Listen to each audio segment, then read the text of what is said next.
Hello, YouTubers, friends, compatriots, bootlickers, shells, desolate sharks, peasants, vessels. I'm a useful idiot. Today I want to talk about the fact that we have some hearings coming up about whether to extend the war powers that the president currently has and has had since 9/11. And I don't know how much discussion there is about that out there, but this is a pretty big deal. So as a result of 9/11 and under President George W. Bush, the Congress passed a short law that basically said, quote, the president is authorized to use all necessary and appropriate force against those who planned, authorized, committed, or aided the terrorist attacks that occurred on September 11th, 2001. So that basically gives President George W. Bush the power to instigate war or conflict or military operations anywhere in the world at any time and use this authorization. And it was used a few weeks later to invade Afghanistan and all sorts of subsequent actions since then.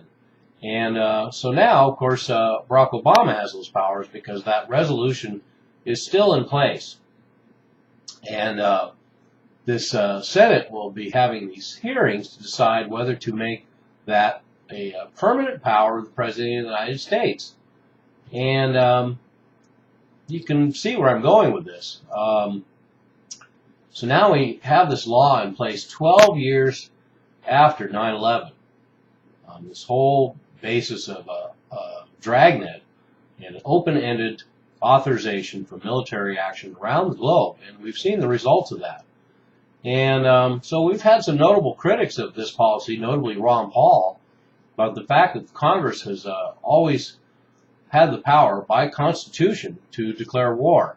And certainly we have a history of police action in Vietnam and a police action in Korea. Neither one were declared wars, but they certainly qualify under all the other characteristics of what a war is. And so now we have a permanent situation for the last 12 years and possibly permanent in general. And of course there'll be a lot of war hawks pushing for this. And it fits in with the entire strategy of the U.S. foreign policy is going into now. But this is the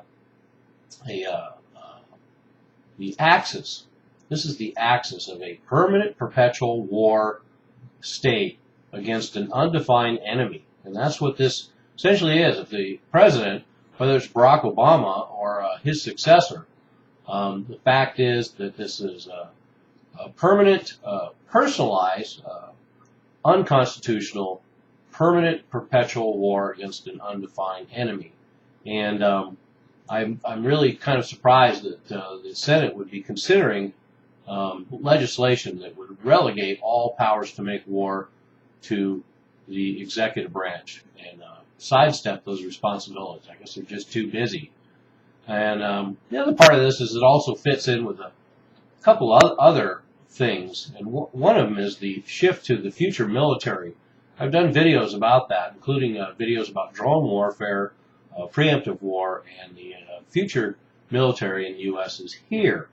And that is the fact that they have to find ways to operate on a smaller budget because they know that's the future. But it just so happens that in a state of permanent perpetual war against an undefined enemy, that works out just fine. Because we're going to have robotics, we're going to have drones, we're going to have all kinds of magnetic weapons, we're going to have grid shutdown systems, a vast array of intelligence, internet shut off, we're going to have cyber warfare, we're going to have economic warfare, we're going to have special forces units, smaller engagements, more precise, smart bombs, airstrikes. That is the wave of the future on a global scale, and not necessarily conflicts against nation states as much as just a perpetual global war with a huge military dragnet with all the latest technology. And another thing that this fits into giving the president permanent power to declare war is that it fits in with this two-tiered system that we have in this world. And people will recognize some parts of what I'm talking about. We have the public banking sector, and then we have the shadow banking sector for the elites. We have the public government for the masses, and then we have the shadow government that really runs things.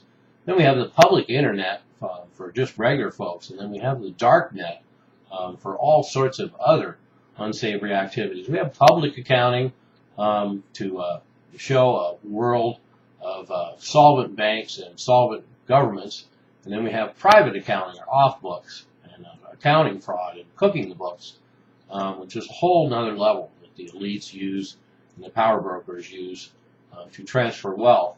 And as my friend Bertley brought up in a recent video too, we also have public law, which is for all the little people, and then we have private law, which is for the elites, and that's for people in the government, people like John Corzine, and people like the bankers, and everybody involved in the LIBOR scandal, and all across the board. But if you photograph a cop, or litter, or something like that, or speed, or smoke pot, then they'll throw the book at you. So anyway, this fits into the two-tier system too, because we have the regular conventional war that Congress would still have the power to declare, using conventional forces on a large scale, and everything's out in the public, and everything's up, and it's according to the Geneva Convention, and all that. And then underneath we have the shadow military, the shadow war, and that is a global war with special forces and torture and drones and robotics and all sorts of technology. So anyway, so this will be interesting to see what happens if when this hearing comes up. Are they going to permanently grant Barack Obama and presidents of the United States from now on with the power to declare war? He will be authorized to use all necessary and appropriate force against all those who plan, authorize, commit, or aid anyone that we designate as a terrorist. I'm a useful idiot. Don't you be one too. Oh, and by the way, I guess that means Barack Obama will be the new decider.